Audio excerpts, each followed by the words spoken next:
الگ ہے، ہمارے نبی الگ ہے، لیکن مسلمان ہمارے قبلے کی طرف چہرہ کر کے نماز پڑھتے ہیں۔ یعنی جس طرف ہم منہ کر کے نماز پڑھتے ہیں، یعنی مسجد اقصی، مسلمان بھی اس کی طرف منہ کر کے نماز پڑھتے ہیں۔ یہ بات حضور صلی اللہ علیہ وآلہ وسلم تک پہنچی تو حضور صلی اللہ علیہ وآلہ وسلم کا قلب انور رنجیدہ ہوا، غمگین ہوا۔ حضور صلی اللہ علیہ وآلہ وسلم کا قلب انور غمگین ہوا۔ حضور نبی پاک صلی اللہ علیہ وآلہ وسلم آپ نماز پڑھا رہے تھے مسجد قبلتین میں، اور آپ کا چہرہ انور مسجد اقصی کی طرف تھا، بیت المقدس کی طرف تھا۔ اسی دوران اللہ کریم نے حضور صلی اللہ علیہ وآلہ وسلم کے قلب اطہر پر وحی نازل فرمائی، اور حضور کو حکم فرمایا کہ آپ اپنا چہرہ انور مسجد اقصی سے مسجد حرام کی طرف موڑ لیں۔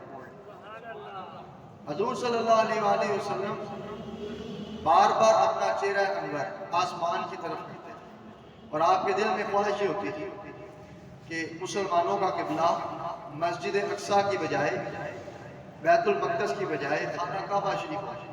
تو اللہ کریم نے آپ کے دل کی خواہش کو وہی بھیج کے پورا فرمایا۔ تو عزیزان گرامی،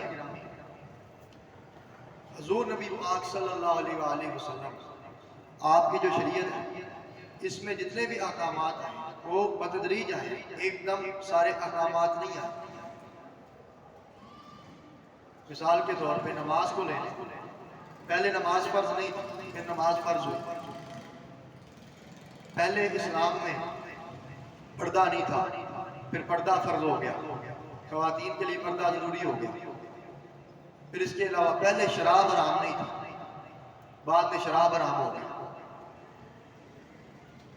اسی طرح اگر ہم حضور صلی اللہ علیہ وآلہ وسلم کی سیرت کا مطالعہ کریں تو ہر حکم آہستہ آہستہ نازل ہوا، اور آہستہ آہستہ اس پر عمل ہوتا رہا۔ تو عزیزان گرامی قدر، حضور صلی اللہ علیہ وآلہ وسلم کا جو دین ہے یہ بتدریج اترا اور بتدریج پھیلا، آہستہ آہستہ پھیلا۔ حضور نبی پاک صلی اللہ علیہ وآلہ وسلم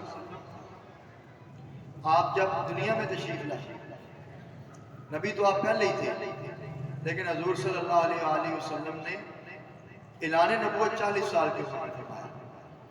پہلے آپ نے 40 سال مشرکین میں، کفار میں گزارے۔ آپ نے اپنے کردار، اپنے گفتار سے ان کو بتایا کہ آپ سچے ہیں، اور آپ سچے تھے۔ حضور صلی اللہ علیہ وآلہ وسلم نے 40 سال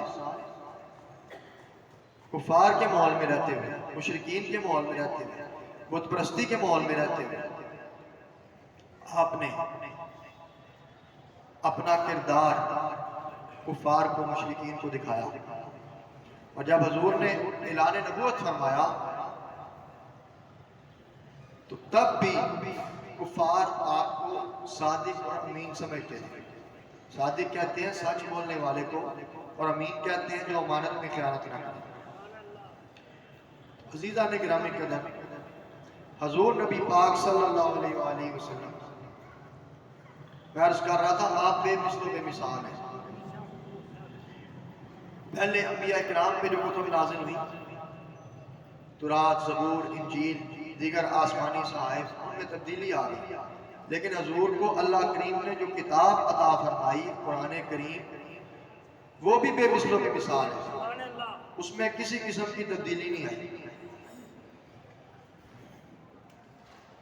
1445 سال کم و بیش گزر گئے، لیکن آج بھی قرآن شریف اپنی اصلی حالت میں موجود ہے۔ عزیزان گرامی قدر، حضور نے ہی بتایا کہ یہ قرآن ہے۔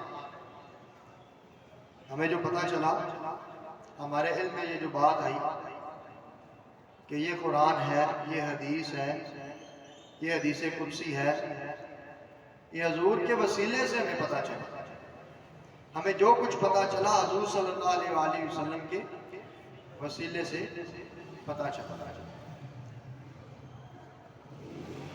تو عزیزان گرامی،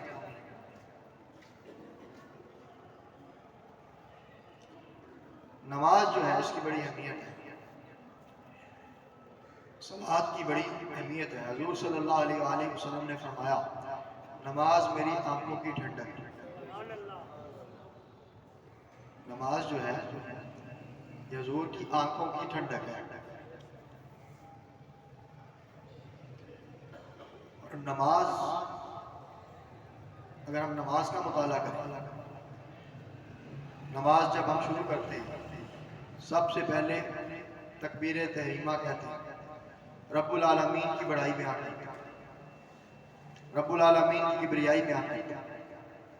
پھر اس کے بعد ثنا پڑھتے ہیں، رب العالمین کی پاکی بیان کرتے ہیں، ہم بیان کرتے ہیں، رب العالمین کی تعریف کرتے ہیں۔ پھر نماز کے اندر شیطان مردود سے پناہ مانگتے ہیں، بسم اللہ شریف پڑھتے ہیں، اور پھر سورہ فاتحہ شریف پڑھتے ہیں۔ سورہ فاتحہ شریف میں ہم رب العالمین سے سیدھے رستے پر چلنے کی دعا کرتے ہیں، انعام یافتہ لوگوں کے رستے پر چلنے کی دعا کرتے ہیں۔ پھر سنت یہ ہے آمین کہنے کے بعد بسم اللہ الرحمن الرحیم یہ کہنا سنت ہے، حضور کی سنت ہے، سنت ادا کرتے ہیں۔ اور پھر قرآن شریف کی کسی سورت کی تلاوت کی جاتی ہے، عزیزان گرامی، پھر رکوع میں چلے جاتے ہیں، رکوع میں ہم رب العالمین کی بارگاہ میں جھک جاتے ہیں، اور پھر رب العالمین کی عظمت بیان